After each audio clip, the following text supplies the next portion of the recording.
right? So, slam. All right.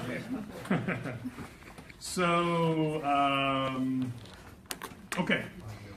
I'm just going to go through the test. We've talked about lots of different things. One of the things that we talked about is the cerebellum, right?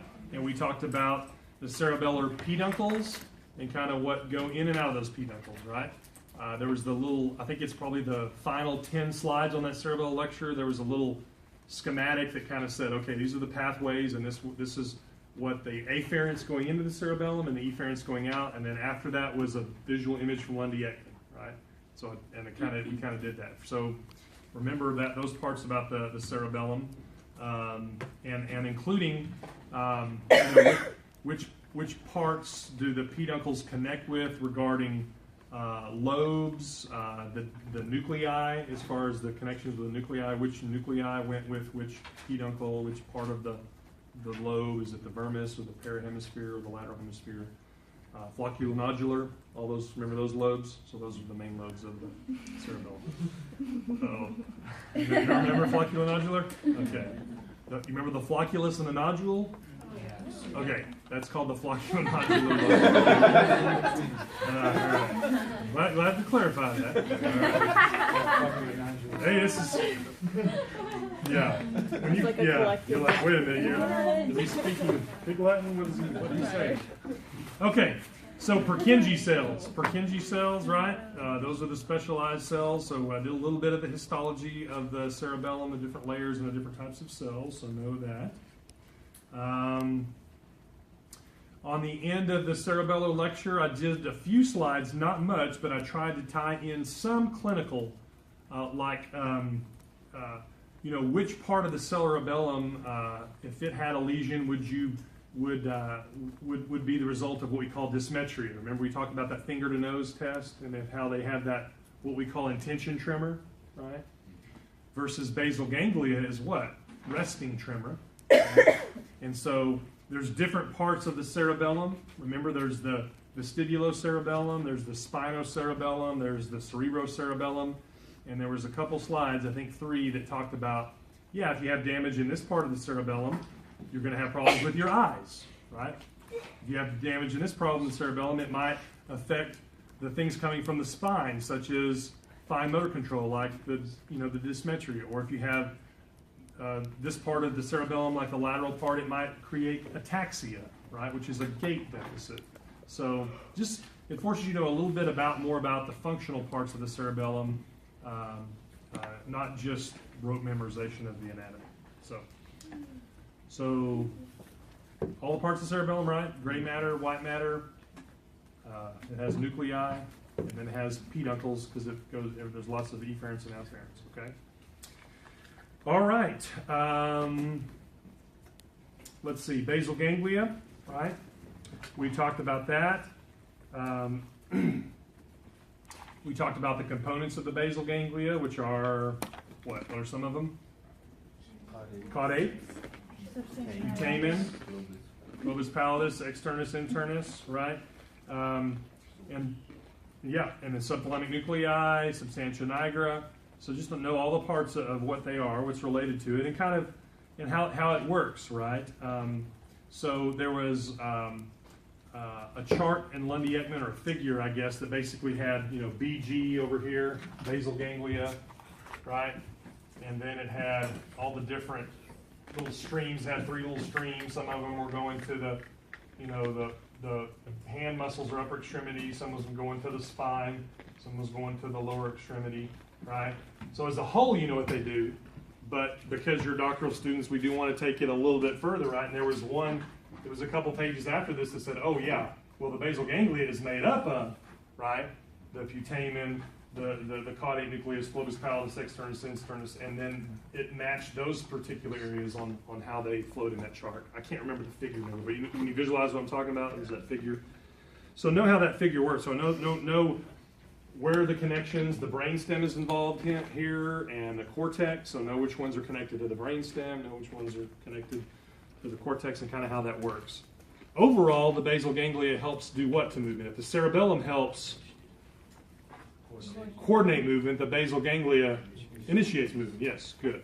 Okay. So it's not just the neuroanatomy that's part of the basal ganglia, but there's also one of those key neurotransmitters, right? I don't know what that neurotransmitter is. I think you know what it is. No. What do you think it is? Let's just say it. Dopamine, right? And where that's produced at, right? There's a particular part of the group. Yeah, you guys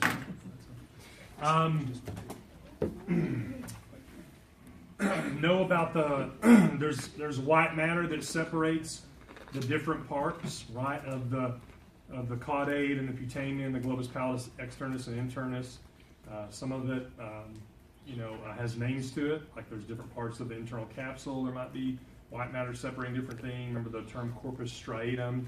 Just kind of familiarize yourself with what it looks like and what the names are. Then we also have the thalamus, right? And the different parts of the thalamus. We had lots of different nuclei in the thalamus, but I really said for purposes of what we're doing, we've only been focusing on a couple, right? The VPL and the VPM. VPL, is really the relationship between what, the body or the face, would you say? Body, and the VPM be more the face, and then so. But just know that whole diencephalon lecture about we had the thalamus, the epithalamus, the hypothalamus, pituitary gland, which is known as the adeno-neurohypophysis. Just kind of don't forget about that lecture. It was a shorter lecture, but there are some things in there that you want to remember. Let's see.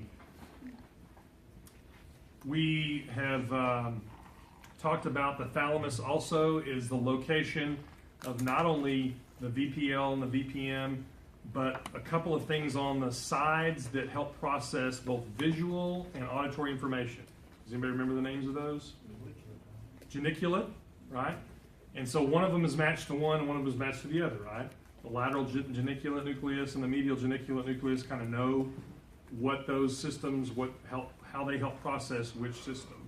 Right? Does that make sense? Because those are a part of the thalamus as well. So VPL, VPM, geniculate nucleus. I guess there were two more that would be fair game, the ventral anterior and ventral lateral, the VA and VL. So I think if we narrowed it down to those, the four nuclei, VPL, VPM, VA, VL, those are the four. And you've already, VPM and VL you've been talking about since day one, right? Remember we talked about the sensory tracts going up and how they go. VA and VL, a little bit more recent in that actual diencephalon lecture. And then the geniculate body. The two geniculate bodies, medial and lateral. I think you'll be safe for the thalamus. Other areas of the diencephalon would be the hypothalamus, right? What are some of the hormones that are secreted by the adeno and neurohypophysis? Just throw out a couple. ACTH, good. Growth hormone, ADH. Yeah, there you go. So just know what they are. Just know those. We spent some time actually discriminating which hormones come from which part of the pituitary gland, right? So there's some of those that come from the neurohypophysis, and some of them come from the adenohypophysis. So if you look on those slides right around that in the diencephalon, you'll be reminded of that, okay? There's other glands also besides the pituitary gland, like what? What's in the back part of pituitary? Adeno and neuro is in the front. Pineal, and know what it secretes, right, and what it's used for. Then we kind of moved on from the diencephalon area to that area on the white matter, right, and all the different ways the fibers are being projected that you've learned about from day one, like projection fibers, right, that are going up and down, and that will ultimately become things like the tracts that you studied, right? But then there's also what? Side to side would be called what type of fibers? Projection or up and down?